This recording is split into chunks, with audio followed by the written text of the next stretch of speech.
Avez-vous récemment observé un phénomène qui provoque une profonde consternation? Peut-être que les petits-enfants ne font plus preuve de la même proximité qu'autrefois. Ou encore, on remarque une subtile réserve lorsqu'on serre dans ses bras ses proches. Il s'agit d'un sujet intime, souvent évité dans les conversations, dont le silence ne fait qu'intensifier le malaise. L'aspect le plus inquiétant réside dans le fait que, même avec des habitudes d'hygiène rigoureuses bain quotidien, parfois même utilisation de savon de qualité et application méticuleuse de déodorant, une odeur caractéristique persiste, résistante à toutes les tentatives pour l'éliminer. Et le plus angoissant, le sentiment que la faute retombe sur soi-même. Et si l'erreur résidait dans l'approche adoptée jusqu'alors? Et si le problème ne résidait pas dans la fréquence des bains, mais dans la zone du corps négligée lors du nettoyage?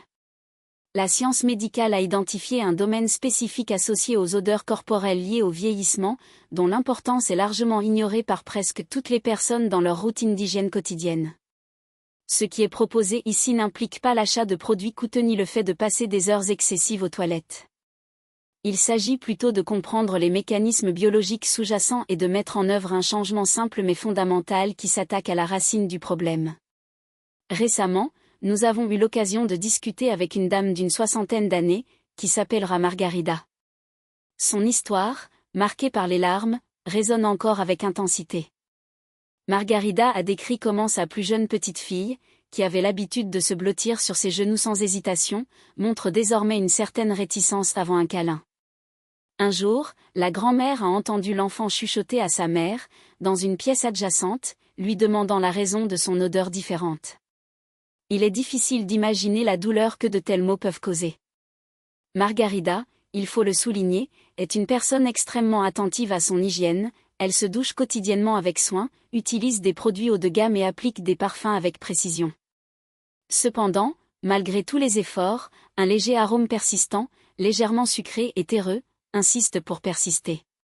Ce n'est pas une odeur forte, mais suffisamment perceptible pour changer la dynamique de vos interactions sociales. En conséquence, Margarida a commencé à éviter les réunions de famille, à se tenir plus à distance des gens à l'église et même à abandonner son club de lecture, car l'angoisse d'imaginer que d'autres puissent remarquer son odeur devenait insupportable. Cette femme dynamique et affectueuse a progressivement commencé à s'isoler, tout cela à cause de quelque chose qu'elle ne comprend pas et qu'elle n'arrive pas à résoudre.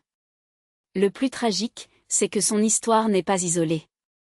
Des millions de personnes âgées sont confrontées à la même souffrance silencieuse, investissant dans d'innombrables produits, testant différents déodorants et savons, frottant leur peau jusqu'à l'irriter, sans obtenir de résultats satisfaisants. L'impact émotionnel est dévastateur, il érode l'estime de soi, affaiblit les relations et érige des barrières entre l'individu et ceux qu'il aime le plus. Il est essentiel de préciser que cette situation n'est pas due à des échecs personnels. Il ne s'agit pas de négligence ou d'insouciance en matière d'hygiène. Ce qui se produit est un processus biologique naturel, complètement dissocié du nettoyage du corps.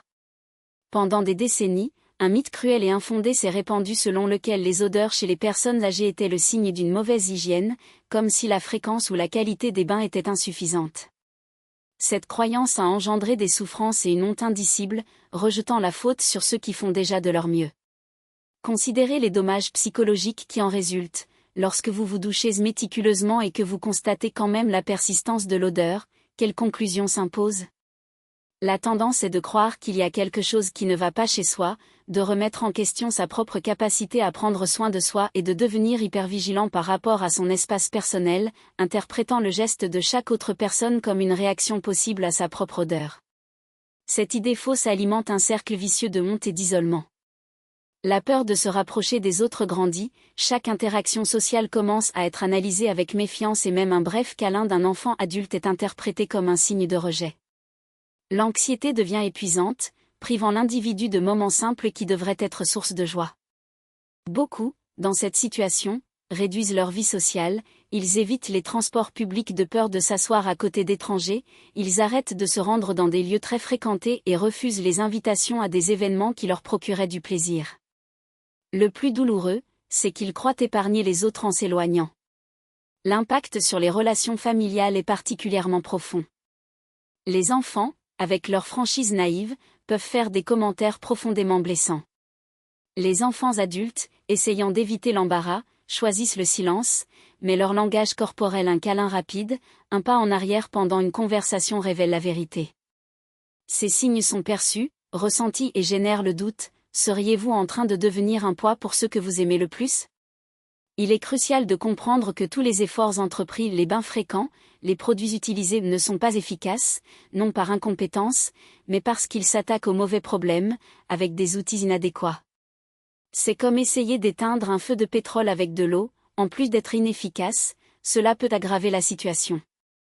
Le nettoyage superficiel n'atteint pas le processus chimique qui se produit dans les couches plus profondes de la peau, inaccessible à la plupart des savons conventionnels. Maintenant, nous allons démystifier cette croyance. Plutôt que d'en attribuer la cause à l'hygiène, nous porterons notre attention sur la science derrière le phénomène, car ce n'est qu'en comprenant la véritable origine du problème qu'une véritable solution sera trouvée. La véritable cause porte un nom peu connu, le non-anal. Même si le terme semble technique, le comprendre est essentiel, car il change complètement la perspective sur le sujet. Considérez ce qui se passe lorsqu'une pomme est coupée et laissée à l'extérieur. En quelques minutes, sa surface s'assombrit.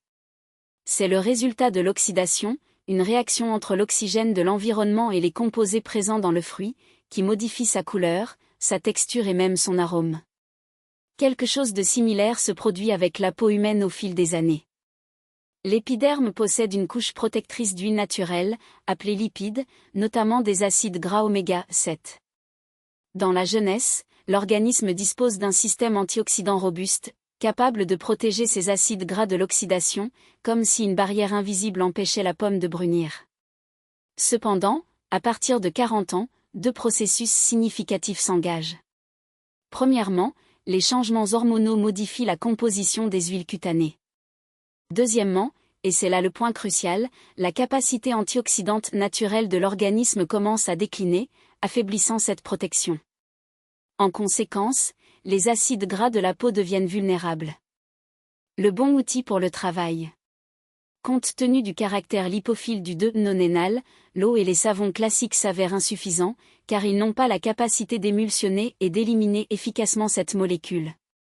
La première étape consiste donc à adopter un savon aux propriétés dégraissantes, spécifiquement formulé pour dissoudre les composés huileux.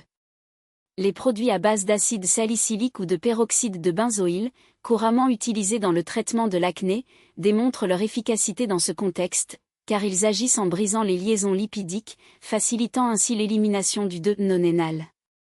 Alternativement, des savons contenant du soufre ou du goudron de houille peuvent également être utilisés, compte tenu de leur action kératolytique et de leur capacité à réduire la production de sébum. La deuxième étape nécessite l'utilisation d'instruments permettant d'accéder aux zones difficiles d'accès, notamment la région dorsale supérieure et la nuque.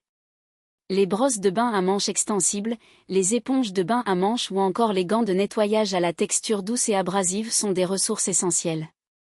L'application d'une pression modérée lors du lavage est essentielle, car elle assure l'élimination non seulement de la couche superficielle d'huile, mais également des résidus accumulés dans les pores. Il est également recommandé d'effectuer des mouvements circulaires et verticaux, afin de couvrir toute l'étendue de la zone critique, en évitant la formation de zones négligées. La troisième étape concerne la température de l'eau.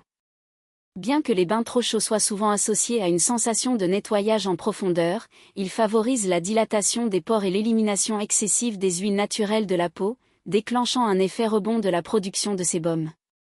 L'eau tiède, à son tour, maintient l'équilibre entre l'efficacité pour éliminer les impuretés et la préservation de la barrière lipidique de la peau.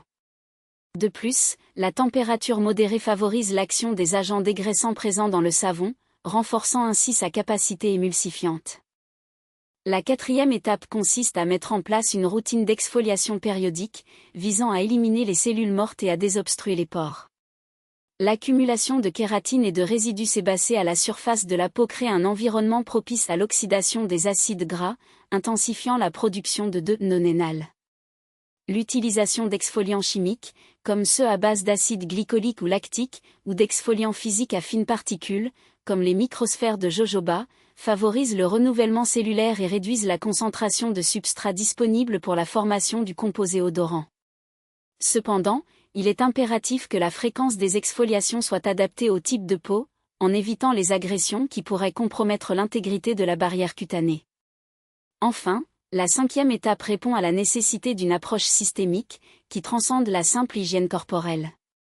L'adoption de tissus respirants, tels que le coton et le lin, dans les vêtements et la literie de tous les jours minimise la rétention d'humidité et la prolifération de conditions favorables à l'oxydation. Le lavage fréquent des vêtements et des draps, de préférence avec des détergents neutres et sans parfums artificiels, évite la recontamination de la peau par le 2-nonénal transféré sur les tissus. De plus, le maintien d'une alimentation équilibrée, riche en antioxydants naturels comme les vitamines C et E, ainsi que les polyphénols présents dans les fruits et légumes peut contribuer à réduire l'oxydation des lipides cutanés, agissant comme un mécanisme préventif complémentaire. La mise en œuvre stricte de ce protocole neutralise non seulement la présence de 2-nonénal, mais rétablit également l'équilibre physiologique de la peau, atténuant les effets du vieillissement sur la composition sébacée. Il est essentiel de comprendre que l'efficacité de la stratégie dépend de la cohérence et de la précision dans l'exécution de chaque étape, car la persistance de l'odeur ne résulte pas d'une défaillance individuelle, mais d'un processus biochimique qui nécessite une intervention ciblée. En déplaçant l'attention des zones traditionnellement associées aux odeurs corporelles vers les véritables points critiques, cette méthode offre une solution fondée sur des preuves scientifiques, capable de redonner confiance et bien-être sans recourir à des dispositifs palliatifs. La sélection appropriée des instruments constitue un élément central pour l'efficacité du protocole. Cela commence donc par un choix judicieux du savon, car la plupart des produits conventionnels ne répondent pas aux exigences spécifiques du problème en question. Les savons parfumés ou antibactériens, bien que répandus, ne ciblent pas l'oxydation des lipides, principal facteur associé à la persistance des odeurs. Dans ce contexte, des alternatives scientifiquement fondées se démarquent, comme les savons à base d'extrait de kaki ou de fruits de Garcinia, largement utilisés au Japon à cet effet. De telles formulations sont riches en tanins, composés antioxydants qui se sont révélés efficaces pour neutraliser les composés volatiles responsables des odeurs. Une autre option tout aussi efficace sont les savons à base d'agrumes, comme le citron, l'orange ou le pamplemousse, dont les huiles essentielles aident non seulement à la dégradation des graisses, mais fournissent également des antioxydants, comme la vitamine C. Le savon au thé vert, reconnu pour ses propriétés antioxydantes, se présente également comme une alternative viable, contribuant à réduire l'oxydation cutanée. Pour les personnes ayant la peau sensible, il est recommandé d'utiliser des savons à base de glycérine ou d'aloe vera, à condition qu'ils ne provoquent pas de sécheresse excessive. Quant aux instruments de nettoyage, l'usage exclusif des mains ne suffit pas pour atteindre les zones difficiles d'accès, où l'accumulation de résidus est plus fréquente. En ce sens, la brosse de bain à long manche, de préférence à poils naturels moyennement fermes, apparaît comme un outil indispensable. Les poils doivent être suffisamment rigides pour permettre une légère exfoliation et éliminer la couche de sébum et les cellules mortes, sans toutefois provoquer d'irritation. Pour des zones telles que la poitrine et derrière les oreilles, un loofah ou une serviette texturée sont plus adaptés, permettant un nettoyage plus précis et efficace. La température de l'eau, souvent négligée, joue un rôle déterminant dans la réussite du protocole. Bien que l'utilisation d'eau trop chaude soit une pratique courante, cette habitude compromet la barrière lipidique protectrice de la peau, stimulant la production compensatoire de sébum et, par conséquent, intensifiant le problème. La température idéale doit être chaude, agréable au toucher, mais insuffisante pour provoquer des rougeurs ou un inconfort. La technique de nettoyage ciblé représente le cœur de la méthode proposée. Il ne s'agit pas de prolonger l'heure du bain, mais de concentrer vos efforts sur les zones critiques. Après avoir humidifié le corps de manière conventionnelle, le processus d'hygiène ciblée commence. Avec le pinceau à long manche préalablement humidifié et appliqué sur le savon sélectionné, effectuez des mouvements circulaires et fermes, en commençant par la nuque et en allant vers le dos, en accordant une attention particulière à la région située entre les omoplates. Il est recommandé de consacrer entre 1 et 2 minutes exclusivement à cette zone, favorisant ainsi une élimination minutieuse de la couche invisible de résidus. Dirigez ensuite la brosse vers la poitrine, à l'aide d'un loofah ou d'une serviette texturée, nettoyez les zones postérieures des oreilles. Le cuir chevelu doit être massé du bout des doigts, en évitant d'utiliser les ongles. Il ne faut pas négliger les plis cutanés, où la circulation de l'air est limitée, favorisant la prolifération bactérienne. Le rinçage et le séchage sont des étapes tout aussi cruciales. L'élimination complète des résidus de savon est essentielle, notamment au niveau du dos et des plis cutanés, où la rétention d'humidité peut aggraver le problème. Le séchage doit être effectué avec une serviette propre et sèche, sans se limiter à un simple effleurement superficiel, mais en garantissant une élimination totale de l'humidité, en insistant sur les zones préalablement désinfectées. L'hydratation ultérieure, à son tour, doit être menée de manière stratégique. L'application d'une crème hydratante légère, enrichie en antioxydants comme les vitamines E ou C, renforce la protection cutanée contre l'oxydation tout au long de la journée. Bien que la lotion doive être appliquée sur l'ensemble du corps, il est essentiel d'assurer une couverture adéquate sur la région du dos et de la poitrine. La fréquence idéale pour réaliser ce protocole est de 3 à 4 fois par semaine. Les autres jours, le nettoyage peut être effectué de manière conventionnelle, en ajustant l'intensité de l'exfoliation en fonction de la réponse de la peau. En cas de signe d'irritation, il est recommandé de réduire la fréquence à 2 fois par semaine. Cette méthode, loin d'être purement mécanique, se caractérise par une approche stratégique remplaçant la force brute par la précision scientifique. En suivant ces directives, vous favorisez non seulement un nettoyage superficiel de la peau, mais vous interrompez également le cycle de production des composés volatiles responsables des odeurs, en attaquant la cause au lieu de masquer ses effets. La mise en œuvre rigoureuse du protocole d'hygiène représente l'avancée la plus significative dans la résolution du problème. Cependant, pour garantir des résultats durables, il est nécessaire de compléter la stratégie par des habitudes qui renforcent son efficacité. Si le bain constitue la principale ligne d'action, ces pratiques agissent comme des barrières défensives, renforçant les bénéfices obtenus. Dans un premier temps, il faut prêter attention au nettoyage des vêtements et de la literie, car les composés volatiles ont tendance à adhérer au tissu. Cela ne sert à rien de finir le bain avec une peau impeccablement propre si on utilise ensuite des serviettes ou un pyjama imprégné de résidus.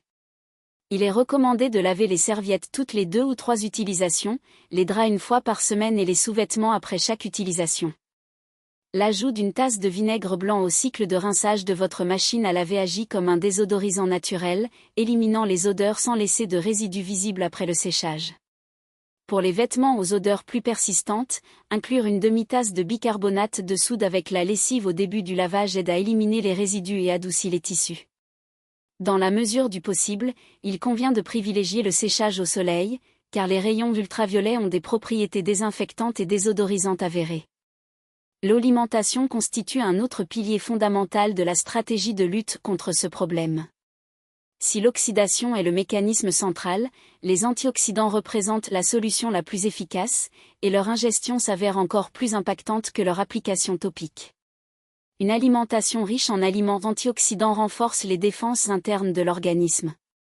Il est recommandé de consommer une variété de fruits et légumes colorés, comme les myrtilles, les fraises et les framboises, ainsi que des légumes feuilles foncées, comme les épinards, le chou frisé et la roquette. Les aliments au ton orange et jaunâtre, comme les carottes, la citrouille, la mangue et les agrumes, doivent également être incorporés, étant donné leur forte concentration en vitamine C. L'inclusion de graisses saines, comme les noix, les graines et l'huile d'olive extra vierge, ainsi que la consommation régulière de thé vert, contribuent à réduire l'oxydation. En parallèle, il faut limiter la consommation d'aliments favorisant l'inflammation et le stress oxydatif, comme les produits ultra-transformés, les fritures, les sucres raffinés et les viandes transformées. Une hydratation adéquate joue un rôle tout aussi important. Un apport suffisant en eau est essentiel à la santé de la peau et à l'élimination efficace des toxines. Une peau bien hydratée fonctionne plus efficacement, réduisant la production excessive de sébum. Il est recommandé de consommer 6 à 8 verres d'eau par jour, sauf avis contraire de votre médecin.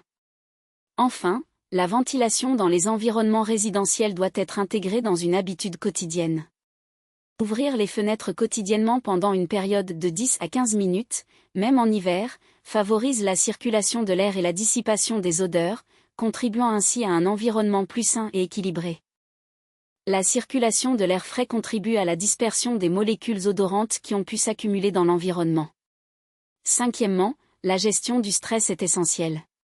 Bien que cela puisse paraître surprenant, le stress chronique a un impact direct sur la biochimie corporelle, en augmentant les niveaux de cortisol, une hormone capable de modifier l'équilibre cutané et d'intensifier les processus oxydatifs. La pratique de techniques de relaxation, comme la respiration profonde, la méditation ou la marche en milieu naturel, démontrent des effets bénéfiques tant sur la santé mentale que sur l'intégrité de la peau. De telles habitudes, bien qu'elles ne constituent pas des solutions isolées, améliorent les résultats de la nouvelle routine d'hygiène personnelle, agissant comme des couches de protection supplémentaires et créant un environnement défavorable à la prolifération de composés indésirables. En adoptant cette approche holistique, il ne s'agit pas seulement de contrôler un symptôme, mais de cultiver un état de bien-être intégral, qui favorise des sentiments de fraîcheur, de santé et de maîtrise de soi. Le chemin parcouru jusqu'à ce point a été significatif, il a commencé par l'exposé d'un récit marqué par l'embarras et l'isolement, peut-être familier à beaucoup. Le mythe infondé selon lequel les odeurs corporelles chez les personnes âgées résultent exclusivement d'un manque d'hygiène a ensuite été déconstruit, allégeant ainsi un fardeau souvent porté en silence. Le véritable agent causal des composés volatiles spécifiques et les raisons de leur persistance ont été identifiés, en plus de révéler des zones critiques souvent négligées, comme la nuque et l'arrière des oreilles. Plus pertinent encore, une solution claire et pratique basée sur des preuves scientifiques a été présentée, une méthode structurée qui rend le contrôle à l'individu non par des artifices, mais par la connaissance. Le message final est sans équivoque, le vieillissement constitue une étape naturelle et enrichissante de l'existence, et ne doit pas être associé à des pertes, encore moins à une érosion de la confiance en soi ou de la dignité. Un processus biochimique élémentaire ne devrait pas nous priver de la joie de serrer dans ses bras ses petits-enfants, de partager des rires avec des amis ou de se sentir parfaitement bien dans sa peau. Le contrôle est à portée de main. La solution est littéralement entre vos mains. Il n'y a plus de place pour la honte ou l'impuissance, la science apporte son soutien et un plan d'action concret est disponible. Si ces informations se sont avérées précieuses et capables de transformer votre vie ou celle de quelqu'un d'autre, pensez à les partager. Pensez à cette personne, un ami, un membre de la famille, quelqu'un qui porte peut-être le même fardeau silencieux. Un simple geste peut changer de trajectoire, redonner confiance en soi et raviver les liens. Merci pour votre attention et votre confiance. N'oubliez pas, il ne s'agit pas de revenir en arrière, mais d'avancer avec la connaissance. Il est temps de sauver les câlins, les rencontres et la proximité. Il est temps de redécouvrir, de manière pleine et sereine, votre propre essence.